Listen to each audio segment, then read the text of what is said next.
Kalau yang dari tanda-tanda fisik ya, dari tanda-tanda fisik yang diceritakan Nabi Muhammad, malam hari itu tidak terlampau panas, meskipun juga tidak dingin juga. Maksudnya gini, biasanya itu kalau kejadiannya itu di tempat panas seperti di negeri kita ini kan cuacanya antara segitu-gitu ya, 37, 38 gitu kan. Nah, itu lebih dingin gitu. Lebih dingin daripada yang biasanya. Jadi yang biasanya berapa, itu agak lebih turun daripada yang biasanya. Kalau memang kejadiannya di tempat-tempat yang cuacanya cukup panas seperti di negeri kita. Nah itu kemudian Nabi Muhammad juga bercerita ada angin yang bertiup, tapi anginnya itu tidak sampai kenceng gitu. Maksudnya hanya sepoi-sepoi aja. Itu dari ciri-ciri fisiknya. Akan tetapi saya sangat berharap teman-teman tidak terpaku, tidak hanya konsentrasi mencari ciri-ciri fisik. Wah, ini kayaknya adem nih, berarti ini kemungkinan Lailatul Qadar, ayo kita ibadah. Atau kalau itu masih mending ya, jangan sampai gini nih, wah ini panas nih, berarti nggak mungkin Lailatul Qadar, mari kita tidur. Nah itu yang jangan sampai terjadi gitu, sehingga akhirnya nanti terlewat dari keberadaan Lailatul Qadar itu sendiri gitu kan. Jadi kita terus berjaga. Nah, ciri-cirinya yang terutama malah justru terjadi saat besok paginya. Saat matahari terbit di waktu pagi, itu cahayanya matahari tidak sampai ke bumi. Jadi saat-saat terbit matahari yang biasanya terang benderang, begitu kan ya. Nah, itu justru malah kelihatannya samar-samar. Cahaya mataharinya terhalang gitu kan, sehingga nyampenya ke bumi itu temaram aja, cahayanya nggak sampai terang banget gitu kan. Nah itu sampai dengan jam-jam, misalnya kita terbit matahari jam 6 lah ya, itu sampai dengan jam 7 gitu, itu pasti belum kelihatan cahaya mataharinya. Tahu kenapa? Dari banyaknya malaikat-malaikat yang turun malam hari tersebut ke atas muka bumi. Nah itu kemudian mereka naik lagi ke langit, sehingga kepak-kepak sayap mereka di saat terbit matahari, nah itu tidak maksudnya kepak-kepak sayap mereka menghalangi cahaya matahari yang akan turun ke bumi. Begitu kan? Allah Subhanahu wa taala mengatakan tanazzalul malaikatu warruhu fiha biidzni rabbihim min kulli amrin salamun hiya hatta matla'il fajar. Jadi turun, malaikat turun, makanya Allah pakainya bahasa tanazzal, sebab turunnya nggak sekali, daf'atan ba'da ukhra. Oh, kita baca tafsirnya itu kan, turunnya para malaikat itu rombongan demi rombongan gitu, sampai nih kalau aja kita dibuka hijab, kita bisa akan lihat bahwa malaikat itu susun-susun pada malam Lailatul Qadar dari banyaknya jumlah mereka yang Allah Subhanahu wa taala turunkan. Dan warruh, malaikat Jibril juga ikut turun.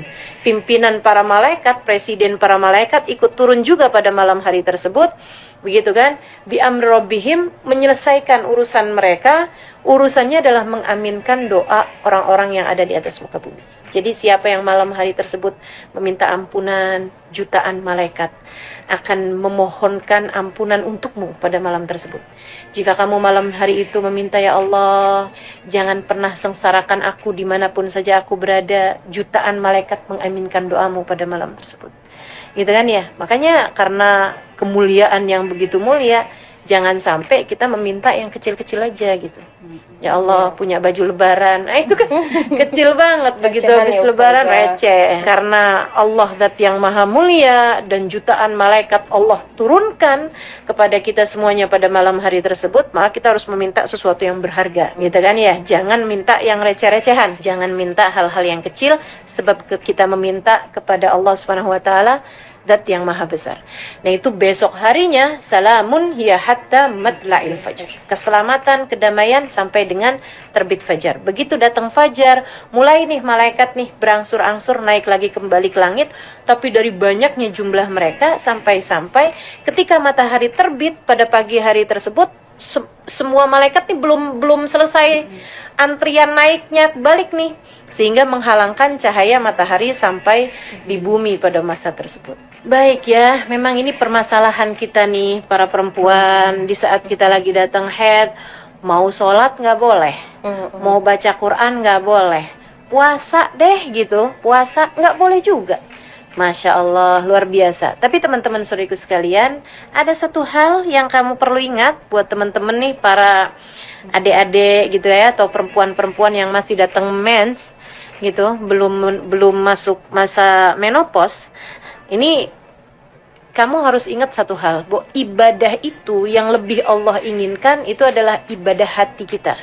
Hatimu ada di mana? Itu yang Allah Subhanahu wa taala inginkan. Hati yang ingat, hati yang terpaut, hati yang bersambung pada Allah Subhanahu wa taala dalam salatnya, dalam Qur'annya, dalam tadarusnya, dalam puasanya. Itu hati yang diinginkan oleh Allah Subhanahu wa taala dan dianggap sebagai hati yang beribadah kepada Allah Subhanahu wa taala. Hakikat ibadah adalah ibadah hati, dan hati kita tidak pernah menstruasi. Hati kita tidak pernah berhalangan, hati kita tidak pernah nifas. Hanya badan kita aja yang nifas, hanya badan kita aja yang mengalami masa menstruasi, tapi hati kita nggak pernah menstruasi. Karenanya kemudian pada bulan suci Ramadan, membaca Al-Qur'annya nggak boleh, tapi mengingat Allah. Mengingat Allahnya boleh. Melaksanakan sholatnya nggak boleh, akan tetapi Allah Subhanahu wa taala mengatakan, aqimis sholat bidzikri, dirikanlah sholat untuk kamu mengingat aku. Sholatnya nggak boleh, tapi zikrullahnya boleh. Orang yang mens, gitu kan?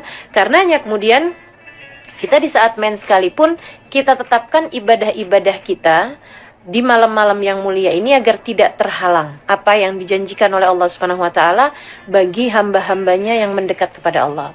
Tertibkan aja sendiri. Karena kan tidak ada aturan secara baku untuk itu, maka silahkan atur-atur sendiri. Misalnya dari mulai malam 20 sampai ke malam terakhir gitu ya, atau malam 21 gitu kan hitungannya, sampai dengan malam terakhir di bulan suci Ramadan. Setiap malam membaca, misalnya asyhadu an la ilaha illallah, astaghfirullah, nas'alukal jannata wa na'udzubika minan nar gitu ya. Itu dibaca misalnya 100 kali, atau bahkan saya baca misalnya saya mau baca istighfar selama saya menstruasi karena nggak bisa sholat, nggak bisa mengerjakan apa yang baca Al-Quran dan lainnya. Saya baca istighfar misalnya 1000 kali, misalnya gitu kan. Diatur-atur sendiri gitu. Kemudian dengan linangan air mata kamu meminta kepada Allah Subhanahu wa taala. Hatimu sedang dalam keadaan suci. Hatimu sedang meminta kepada Allah Subhanahu wa taala, dan itu sangat mungkin untuk doamu didengar, untuk hatimu didengar, meskipun badanmu sedang mens, badanmu sedang berhalangan, tapi hatimu tidak pernah berhalangan. Dan Allah Subhanahu wa taala memandang hati lebih daripada memandang badan, seperti yang disampaikan Allah dalam salah satu hadis Nabi Muhammad SAW, yang diceritakan oleh Nabi Muhammad dalam salah satu hadisnya, innallaha la yanzur ila suwarikum wala ila absyarikum walakin yanzur ila qulubikum. Sungguhnya Allah Subhanahu wa taala tidak melihat kepada zahir kalian dan tidak melihat kepada kulit kalian, akan tetapi yang Allah lihat pada hati kalian. Maka pastikan bahwa bahkan saat kita sedang mens sekalipun, hati kita tetap terpaut kepada Allah, tetap mengingat Allah, tetap memohon ampunan kepada Allah Subhanahu wa taala. Dengan cara itu, limpahan karunia, semua pemberian yang Allah Subhanahu wa taala bagi-bagikan pada bulan suci Ramadan tetap berhasil kita dapatkan, kita raih insyaallah. Nabi Muhammad diceritakan kana ya'takif fil thuluthil lailil fi thuluthil akhir min Ramadan. Nabi Muhammad sallallahu alaihi wasallam beriktikaf pada 10 malam yang terakhir, fil ashril awakhir min Ramadan ya, fil ashril awakhir min Ramadan kana ya'takif alaihi sallallahu alaihi wasallam wa yuqid nisa'ahu alaihi salam. Dan ini yang dianggap penting juga ya, Nabi Muhammad SAW beriktikaf pada 10 malam terakhir di bulan Ramadan, dan beliau membangunkan istrinya untuk beriktikaf juga, gitu kan. Akan tetapi memang adab-adabnya iktikaf itu yang harus diperhatikan. Sebenarnya perempuan bagus-bagus saja beriktikaf di masjid gitu kan, akan tetapi adab-adab iktikaf itu yang harus juga diperhatikan. Misalnya salah satu adabnya untuk tidak bersolek. Banyak sekali perempuan-perempuan kita ini ya pergi ke masjid dengan bersolek begitu kan. Apalagi kalau belum menikah, dia cari-cari kapan imamnya yang jomblo juga misalnya gitu kan, yang bening-bening nyarinya gitu, yang suaranya cakep, yang ini itu apa segala macam. Ini sebenarnya sedang menghadapkan diri kepada Allah atau menghadapkan diri kepada sang imam tadi ini kan. Nah, itu yang jadi pertanyaan kita masing-masing. Nah, jadi Sebenarnya i'tikaf perempuan bagus-bagus saja asalkan memenuhi syarat-syarat dan kriterianya. Dan subhanallah, saya ada baca di dalam kitab salah satunya di dalam kitab fikihnya Imam Al-Baijuri. Ibrahim Al-Baijuri alaihi ridwanullah yang makamnya ada di sana itu ya, di Mesir. Beliau mengatakan di bab tentang i'tikaf, diperkenankan bagi seorang perempuan untuk beriktikaf di dalam rumah jika dia menjadikan salah satu bagian dari ruangan ataupun sudut rumahnya untuk dia jadikan sebagai tempat ibadah. Gitu. Dan ini juga sangat saya sarankan kepada perempuan manapun begitu ya, untuk menjadikan kalau tidak bisa satu ruangan ya sekurangnya satu sudut rumahnya. Satu sudut kamar, nggak harus besar-besar. Gitu kan ya. Kita lihat aja tempat kholwatnya Habib Abdullah bin Abu Bakar Al-Aidarus di Tarim sana, hanya seukuran sejadah beliau saja gitu. Jadi di sudut kamarmu jadikanlah satu sejadah yang kamu letakkan di situ, lengkap dengan misalnya ada satu tempat Quran begitu kan ya, yang diletakkan di situ Quran, tasbih atau alat-alat ibadahmu di sana, yang memang kamu tidak akan duduk di sana kecuali dalam rangka ibadah. Kamu niatkan tempat tersebut, Allahumma ij'alhu masjidan li. Ya Allah, saya jadikan ini, saya niatkan sebagai tempat saya sujud kepadamu, tempat saya sholat, tempat saya mengerjakan ibadah kepadamu. Jangan ada di sana kecuali untuk kamu dalam keadaan beribadah, dan jangan letakkan di situ tempat-tempat atau hal-hal yang memungkinkan kamu untuk terlalaikan dari ibadah. Misalnya kamu taruh majalah-majalah di situ, gitu kan. Apalagi kamu taruh TV di situ, taruh laptop di situ, bisa buyar ibadah kita gitu. Nah itu jadi memang tempat tersebut kita khususkan buat ibadah. Nah ini akan menjadi tempat ibadah insya Allah yang memungkinkan bagimu untuk kamu ada di sana, kamu niatkan i'tikaf, insya Allah dapat pahalanya i'tikaf. Gitu ya. Luar biasa sekali kemudahan yang Allah SWT berikan dalam agama kita ini. Dan karena hal ini saya mendapati di kota Tarim khususnya ada beberapa musola-musola yang memang sengaja dibikin oleh perempuan-perempuan solehah pada zamannya untuk tempat ibadah beliau. Gitu. Ada namanya musola Aisyah binti Umar. Musolanya seorang perempuan solehah bernama Sayyidah Aisyah binti Umar Muhdar, gitu kan? Nah itu beliau memang sengaja tidak datang ke sana atau tidak sholat di sana kecuali tidak di dalam ruangan tersebut kecuali untuk ibadah. Itu orang-orang yang seperti ini, tempat tersebut itu menjadi bernilai masjid kalau kita meniatkannya.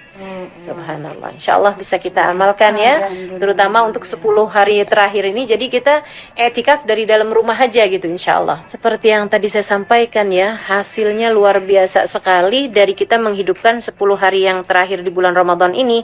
Dari yang pertama adanya itqun minan nar, adanya pembebasan dari api neraka. Dan ini subhanallah, saya pernah mendengar guru kami Al-Habib Umar bin Hafid mengatakan bahwa terkadang ada orang-orang yang sudah mendapatkan tiket pembebasan dari api neraka bahkan dari sejak awal Ramadan.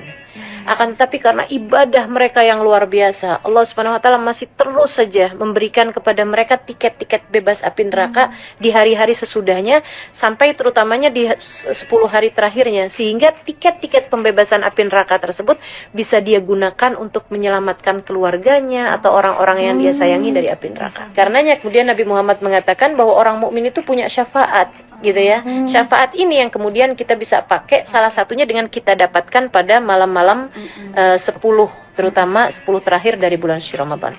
Belum lagi ampunan yang Allah Subhanahu wa taala berikan pada bulan suci Ramadan ini. Kemudian lagi salah satu yang terbesar lagi juga adalah terijabahnya doa yang memang Allah Subhanahu wa taala berikan terutamanya pada malam Lailatul Qadar. Seperti yang tadi saya sampaikan, di mana jutaan malaikat akan mengaminkan doamu. Subhanallah. Jadi berasa orang penting nih kita kalau kita bisa dapat Lailatul Qadar di mana doa kita diaminkan jutaan malaikat. Siapa kita sampai doa kita diaminkan jutaan malaikat-malaikatnya Allah Subhanahu wa taala gitu. Karena ya kemudian memang bukan hal yang main-main ya jika kita sampai dapat apa yang Allah Subhanahu wa taala berikan pada malam-malam 10 ini, dari ampunan, dari terijabahnya doa, dari pembebasan dari api neraka, dari pandangan kasih sayang Allah Subhanahu wa taala, dari dikumpulkannya kita dengan orang-orang saleh pada malam tersebut gitu. Bisa jadi sampai membuat jika selama ini ada nama kita tertulis di pintu neraka karena kita memang pantas untuk memasukinya disebabkan dosa-dosa kita, bisa jadi Allah gugurkan nama kita dari sana, kemudian dipindahkan ke dalam surganya Allah Subhanahu wa taala, sehingga nama kita ada di antara deretan orang-orang yang akan masuk ke dalam surga Allah Subhanahu wa taala. Insyaallah mudah-mudahan tanpa hisab, tanpa adab, insyaallah bisa masuk surganya Allah Subhanahu wa taala, dan bersama dengan terus istiqomah mengerjakan ibadahnya, bisa jadi nama dia nih yang ada di pintu-pintu surga nih naik terus-terusan. Dari surga yang di bawah kemudian naik lagi. Nah, kalau kemudian sampai benar-benar istiqomah, benar-benar ibadah dengan sungguh-sungguh pada malam tersebut, bisa jadi tidak keluar dari bulan suci Ramadan, melainkan sudah namanya ada tertulis di Firdausul A'la, di surga yang tertinggi insyaallah. Amin ya rabbal alamin. Mudah-mudahan kita berhasil untuk mendapatkan semua karunia yang Allah Subhanahu wa taala bagi-bagikan di sepanjang bulan suci Ramadan ini insyaallah. Amin ya rabbal alamin.